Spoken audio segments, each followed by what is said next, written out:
What's up, everybody? Tolbert here, coming at you with the lesson for Wednesday, May the 6th. Some quick updates for you. On Tuesday today, while I'm filming this video, I went in the grade book and it was a big giant mess. There's a lot of stuff that I'm still resolving in there. Some of the district issues are continuing from previously, but I'm getting it figured out. But I was able to go in, guys, and mark every assignment that you have not done as incomplete, which is a blue dot on my end. I think it's a blue dot showing up on your end as well. Guys, that means you've not done that assignment. For some of you guys, you have nothing but blue dots. That means we need to get in there and get work done. I cannot help make sure that you are in a passable zone if you're not doing anything, right? I can only help you so far, right? I'm making these lessons easy. You guys can get them done in 25 minutes. It's a matter of sitting down and doing it. Okay, so let's make sure that we're actually sitting down and we're actually doing it. All right. So, lesson for Wednesday, getting a little deeper into World War II. I'll go ahead and show you. If you click here, it'll open up the assignment very similar to our long range causes of World War One. The chart's very, very similar, except I've actually traded out and there's five instead of four when it comes to World War II. So you'll do this, you'll turn it in Power School Learning right here, and we'll be able to keep on going. But let's get through the World War II notes that we need to get through, and then we'll be good to go. We ended yesterday talking about the dictators that came into power and how they were both fascist. They were military men who also had communism going on, where they were in charge of everything for their entire country. But they both also solved the Great Depression in their country by militarizing. And so it was really kind of an ingenious move by both of them because they made themselves look really, really good and really, really popular while like obviously doing something devious the entire time. So this brings up why does Hitler get recognized as being bad, or why is Germany automatically made the bad guy? Because keep in mind, guys, we didn't know fully about the anti-Semitism and the ghettoization and the concentration camps of Jewish people until close to the end of the war.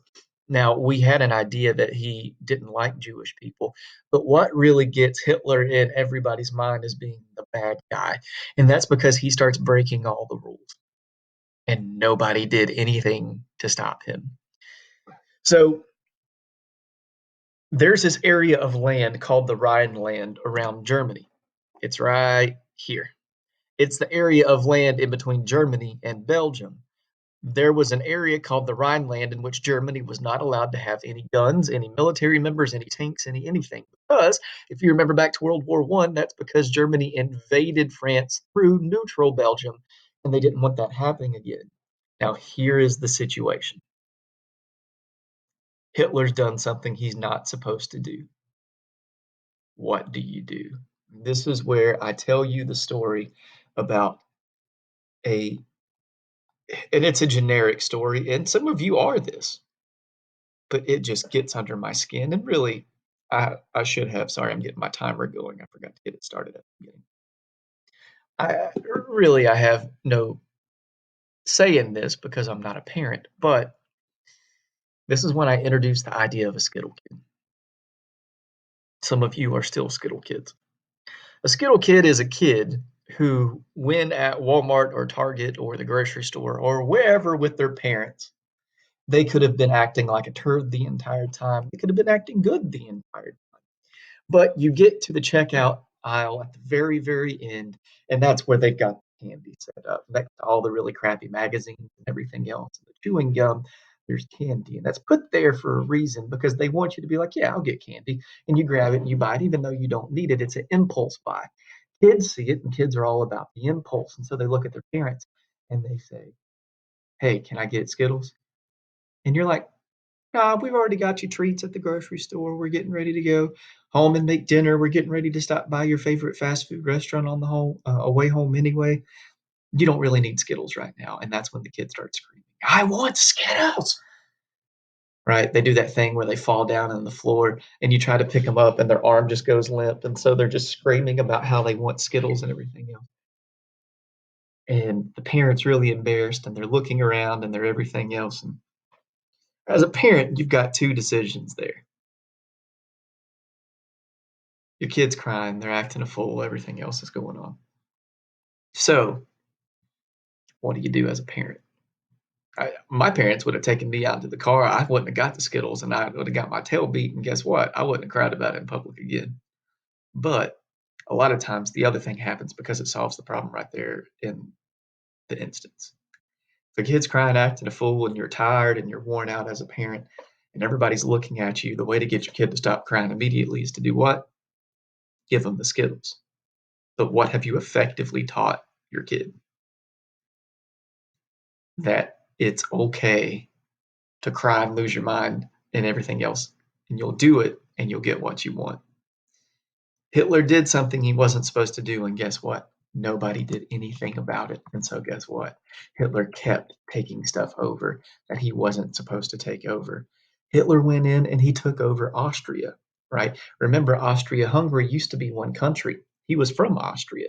It got divided into two. He said there were German people that were there because there were German speaking people. Keep in mind, Hitler himself was Austrian. He grew up speaking German, but he wasn't German himself.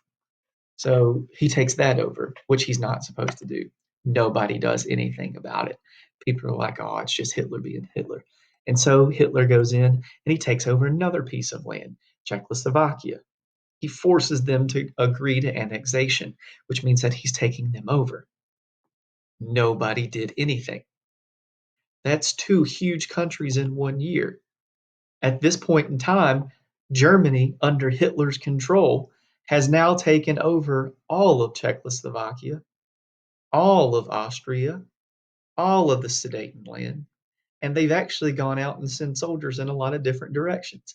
Now they're bigger than they were before World War One. And that's when the Munich Pact happens.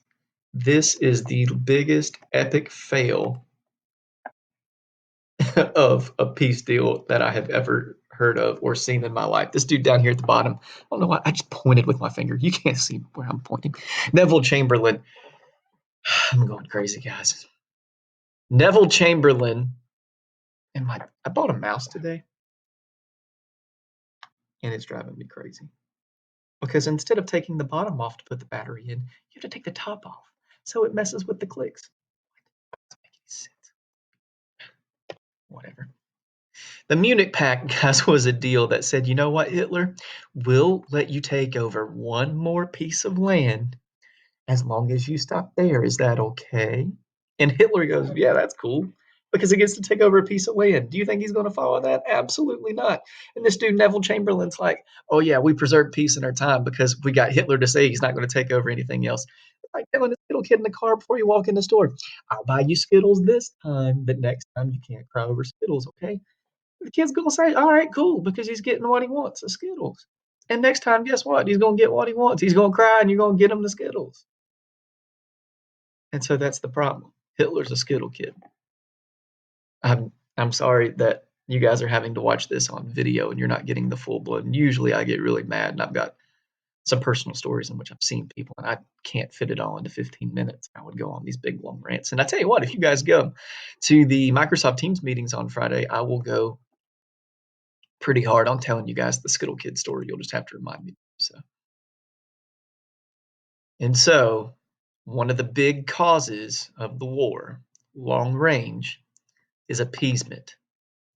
Appeasement is where you just let somebody get away with whatever. You're appeasing them. You're letting them do something that you know is against the rules because you don't want to have that fight. Here's the thing. As a teacher, I have a rule that says no phones. If I see a kid with their phone out and they're just texting away. And the whole class sees that they're texting away. And I look at them and I don't say, put that phone up, or I don't walk up and just grab that phone and set it on my desk and give it back to them at the end of class. Then pretty soon everybody's going to be on their phone. That's appeasement. That's giving in to somebody else's demand. If there's rules, you got to follow the rules. Hitler broke those rules and he went in and he took over an entire other country, all of Czechoslovakia, which he wasn't supposed to do. And we still didn't declare war on him. Now, I'm saying we from the side of the good guys because I'm an American and we were on the Allied side. And I'm speaking from the proverbial we, but the United States doesn't get involved for 3 years.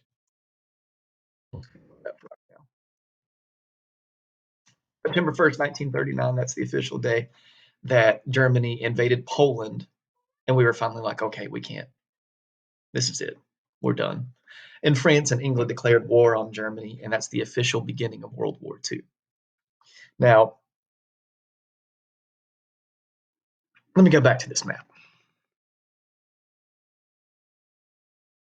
Poland is about the same size as Germany.